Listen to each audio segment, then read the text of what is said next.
মানুষের জীবন সবসময় একই রকম কাটে না। কখনো হয় উত্থান, কখনো হয় পতন। কিন্তু সেই পতনে যদি একদিন আমাদেরকে উঠতে শেখায়, আজ আমরা এমনই একটি কবিতা পড়ব যেখানে পতন মানেই শেষ নয়, বরং নতুন করে উঠে দাঁড়ানো শুরু।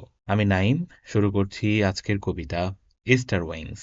প্রথমেই এই কবিতার পোয়েটস ব্যাকগ্রাউন্ড সম্পর্কে জেনে নেব। কবিতাটির রাইটার হচ্ছেন জর্জ হারবার্ট, যিনি 1593 সালে জন্মগ্রহণ করেছেন এবং 1633 সালে মৃত্যুবরণ করেছেন। তিনি ছিলেন একজন মেটাফিজিক্যাল পয়েট এবং তিনি the renaissance or early modern period 17th সেঞ্চুরিতে বিলং করতেন।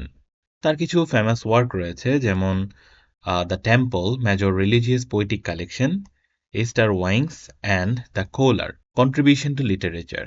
George Herbert transformed religious poetry into personal spiritual experience। অর্থাৎ হার্বার্ট এখানে ধর্মীয় কবিতাকে ব্যক্তিগত আত্মিক অভিজ্ঞতায় তিনি রূপ দিয়েছেন।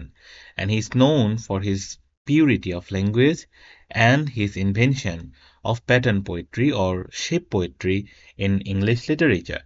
অর্থাৎ তিনি ভাষার যে বিশুদ্ধতা ইংরেজি সাহিত্যে এইটা এবং প্যাটার্ন পোয়েট্রি বা শেপ পোয়েট্রি কবিতা উদ্ভাবনের জন্যে তিনি বেশ সুপরিচিত। Poem type and genre. Poem type, it's a concrete poetry or we can say shape poem. অর্থাৎ আমরা যদি কবিতার পৃষ্ঠাটাকে আড়াআড়ি ধরি তাহলে এই কবিতাটা দেখতে একজোড়া পাখির ডানার মতো লাগবে। অ্যান্ড এই কবিতার আকারও এই কবিতার অর্থ প্রকাশে দারুণভাবে সাহায্য করে। অ্যান্ড এরপর আমরা দেখব পোয়েটিক জনরা। এটা হচ্ছে একটা রিলিজিয়াস লিরিক অর এটা হচ্ছে অন্য কথায় মেটাফিজিক্যাল পোয়েট্রি। এরপর আমরা এই কবিতার স্ট্রাকচার অ্যান্ড রাইম স্কিম সম্পর্কে জানব। The poem consist of two stanzas, each shaped like wing. এখানে দুইটা স্ট্যাঞ্জা আছে এবং প্রত্যেকটা স্ট্যাঞ্জা দেখতে পাখির ডানার মতো লাগে। And each stanza has 10 lines. প্রত্যেকটা স্ট্যাঞ্জাতে 10টা করে লাইন রয়েছে।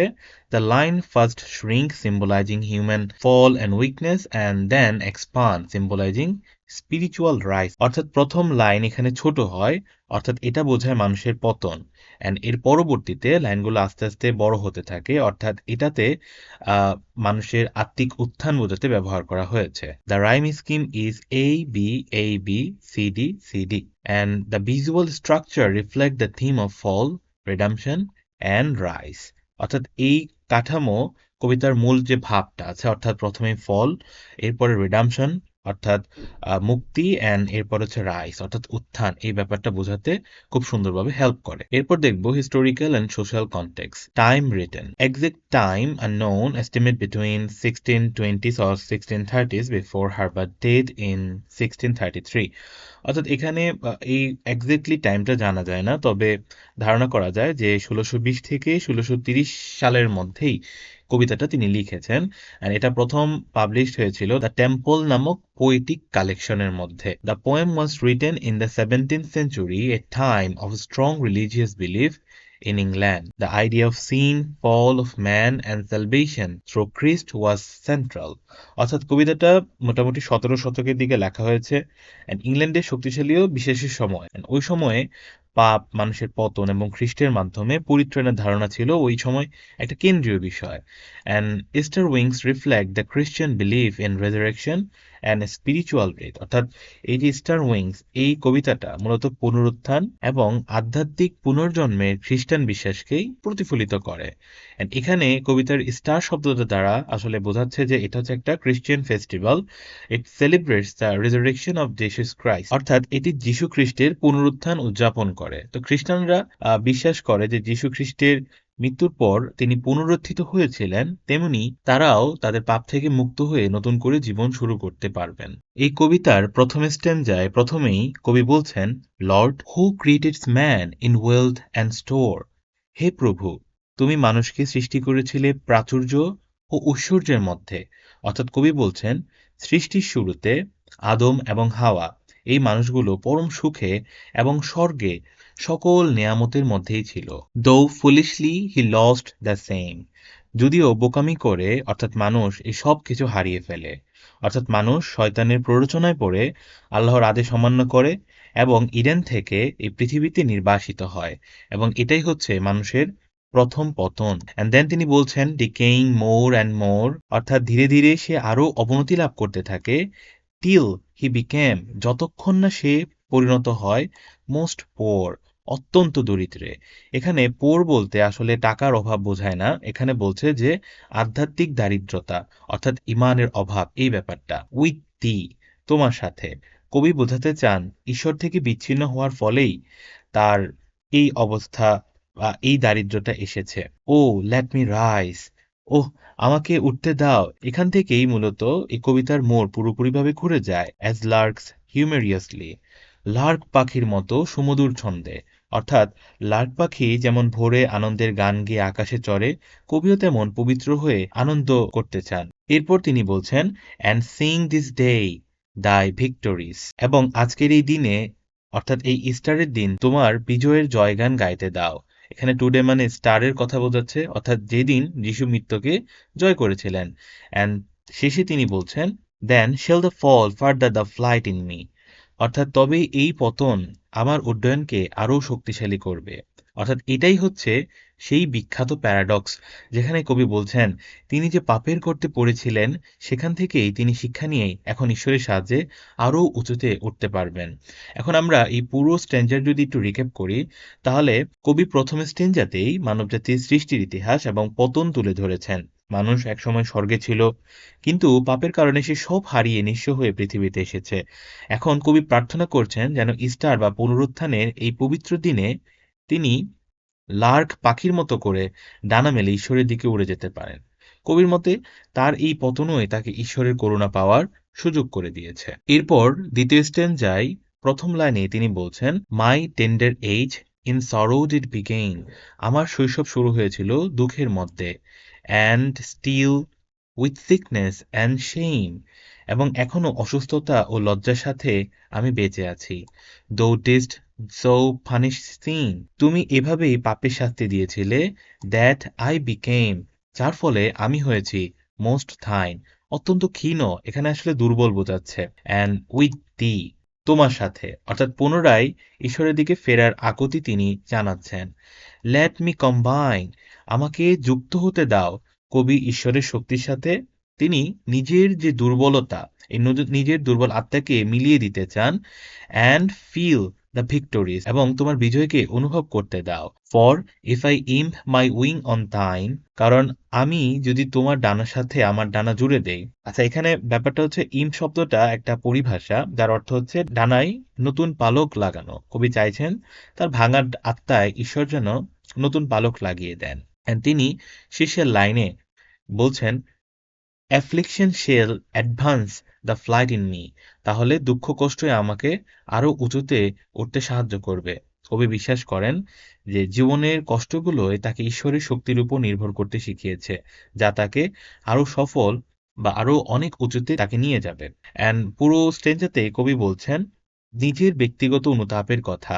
তিনি মনে করেন তার পাপের জন্যে তিনি শারীরিক ও মানসিক শাস্তি পাচ্ছেন এবং মোস্ট ডাইন অর্থাৎ খুব দুর্বল হয়ে পড়ছেন। কিন্তু তিনি হতাশ নন। তিনি চান তার এই দুর্বল ডানাগুলো যেন ঈশ্বরের শক্তিশালী ডানার সাথে জুড়ে দেওয়া হয়, অর্থাৎ ইম্প করা হয়। কবি বিশ্বাস করেন জীবনে দুঃখ বা কষ্ট বা অ্যাপ্লিকেশন আসলে তাকে আরও বেশি শক্তি দেবে, যাতে সে আরও অনেক অনেক বেশি উঁচুতে উঠতে পারে এবং আধ্যাত্মিক যাত্রা করতে পারে। আশা করি কবিতাটি বুঝতে পেরেছেন।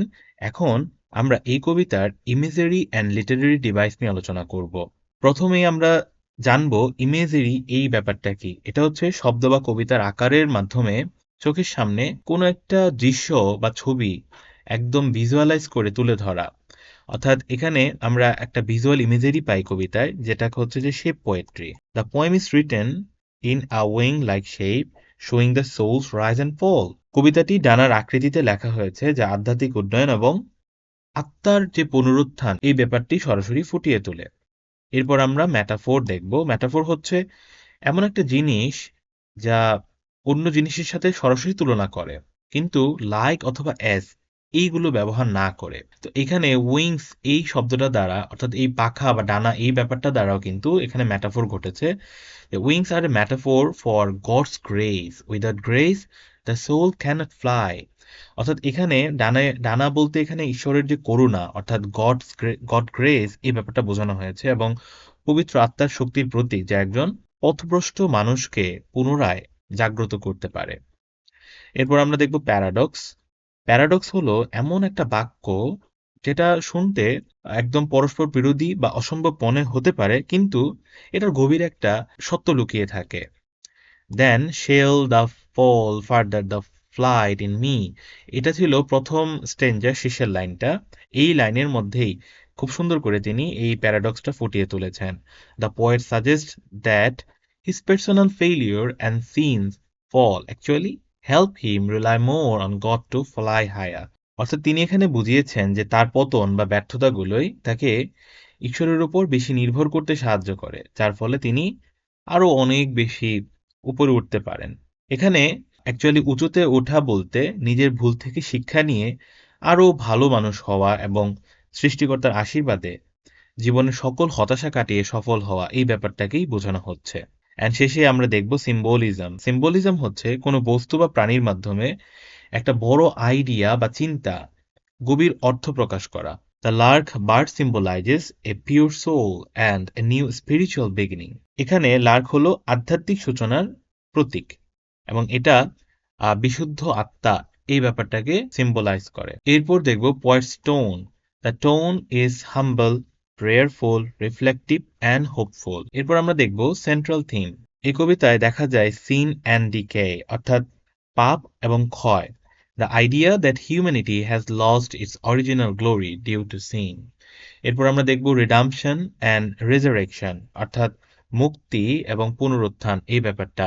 The core theme of Easter, rising again through Christ sacrifice. Divine grace, অর্থাৎ ঐশ্বরিক করুণা। The believe that human effort is not enough, one needs God's wing to rise above spiritual death. অর্থাৎ এই বিশ্বাসটা যে মানুষের চেষ্টা আসলে যথেষ্ট নয়, আধ্যাত্মিক মৃত্যু থেকে বাঁচতে ঈশ্বরের যে ডানা বা যে করুণার যে ব্যাপারটা, এটা অবশ্যই প্রয়োজন। অ্যান্ড আমরা শেষে দেখব এই কবিতা থেকে কিছু লেসন। প্রথমেই দেখব humanity leads to spiritual growth. The poem teaches that when human accept their weakness and remain humble before God, they can rise spiritually. Fall is not the end. Even after sin or failure, a person can rise again through faith and God's grace. আজকে এই পর্যন্তই। দেখা হবে পরের কোনো গল্প অথবা কবিতায়। Till then, keep reading and stay poetic. Tata.